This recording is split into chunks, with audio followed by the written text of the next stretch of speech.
महाभारत के इस धर्म युद्ध में दुर्योधन मुख्य सूत्रधार था और उसकी जिद और अड़ियल रवैये के कारण ही महाभारत का इतना भयंकर युद्ध हुआ था। दोस्तों, महाभारत के युद्ध के आखिरी समय में जब दुर्योधन दर्द से कर्राह रहा था और अपनी अंतिम सांसें गिन रहा था, तब श्री कृष्ण और दुर्योधन के बीच में एक बड़ा ही महत्वपूर्ण संवाद होता है जो महाभारत के शल्य पर्व में वर्णित है। दोस्तों, भीम जब अपनी गदा के प्रहार से दुर्योधन को घायल कर देते हैं और वो मृत्युशैया पर गिर जाता है और पांडव भीम सहित अपने अन्य साथी योद्धाओं के साथ में हंसते हैं और खुश होते हैं अपनी इस जीत पर, तब श्री कृष्ण बीच में आ जाते हैं युद्ध भूमि में और भीम को डांटते हुए कहते हैं कि एक योद्धा का इस प्रकार से मजाक उड़ाना कतई सही नहीं और तुम्हें ऐसा नहीं करना चाहिए। ठीक है, दुर्योधन परास्त है, उसको सम्मानजनक मृत्यु प्राप्त होनी चाहिए। लेकिन दोस्तों, ये बात सुनकर दुर्योधन को बहुत अधिक क्रोध आ जाता है और बड़ी मुश्किल से कराहते हुए दुर्योधन खड़ा होता है और अपना गुस्सा श्री कृष्ण भगवान पर इस प्रकार जाहिर करता है। वो क्रोध में आकर कृष्ण को संबोधित करता है कि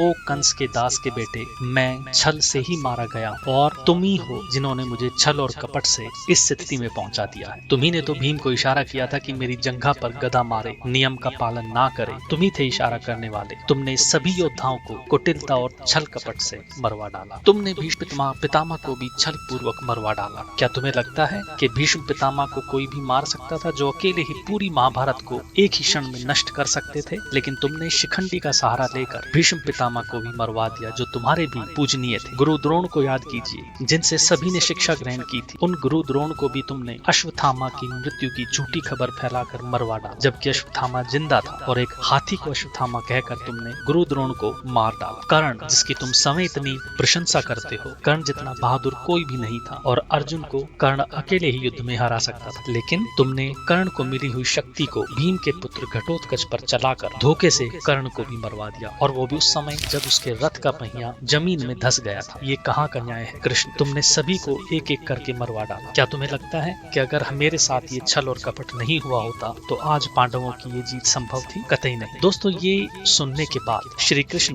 दुर्योधन को जवाब देते हैं और उसके अपने किए गए कर्म उसको याद दिलाते हैं, क्योंकि वो जानते थे कि जो आदमी पापी और धर्मी होता है वो कभी भी समय की गलती को नहीं देखता है और उसके मन में एक गजब का आत्मविश्वास रहता है। अब श्री कृष्ण दुर्योधन को कहते हैं कि पापी दुर्योधन, जो व्यक्ति पाप का रास्ता चुनता है उसका परिणाम तो यही होता है। वो न केवल अपना विनाश करता है बल्कि अपने प्रियजनों, मित्रों, भाई बांधवों, गुरुओं और सबका सर्वनाश कर डालता है। तुम्हारे साथ भी तो यही हुआ है। तुम ही तो थे दुर्योधन जिसने पांडवों को उनका पैतृक संपत्ति से आधा हक देने से मना किया, यहाँ तक कि एक सुई की नोक भी हिस्सा देने से मना किया। तुमने किस हक से मना किया जबकि वो बराबरी के अधिकारी थे? और याद करो दुर्योधन, बचपन का वो समय, भीम और पांडव तुम्हारे भाई ही तो थे, लेकिन तुमने बचपन में भी खीर में विष मिलाकर भीम को एक नदी में फेंकवा दिया था। तब भीम का क्या कसूर था? तुमने सोचा? और याद करो कुंती, जो कि तुम्हारी भी माता समान है, तुमने पांडवों माता कुंती को लाक्ष्य ग्रह में जलाने की चेष्टा की थी। वो तुम ही थे दुर्योधन, और अपनी ही कुलवधू को भरी सभा में तुमने निर्वस्त्र किया। तुमने अपने माता पिता का भी सम्मान नहीं किया। तुम अपनी मृत्यु के अधिकारी तो उसी दिन हो गए थे दुर्योधन, और तुम योद्धा अपने आप को कहते हो। हम तुम्हें योद्धा कहकर एक सम्मान दे रहे हैं जबकि तुम योद्धा कहलाने के लायक भी नहीं। तुमने एक किशोर को युद्ध भूमि में घेर कर मार डाला था, तो तुम्हारी मति कहाँ चली गई थी दुर्योधन? तुम्हारे जैसे अधर्मी, लोभी और कपटी को मारने के लिए पांडवों ने कोई पाप नहीं किया, बल्कि तुम समय अपने कर्मों का फल भोग रहे और यही तुम्हारा अंजाम होना था। तो दोस्तों, ये एक संवाद था जो महाभारत के शल्य पर्व से हम आपके लिए लेकर आए। कैसा लगा कमेंट करके बताइएगा। धन्यवाद।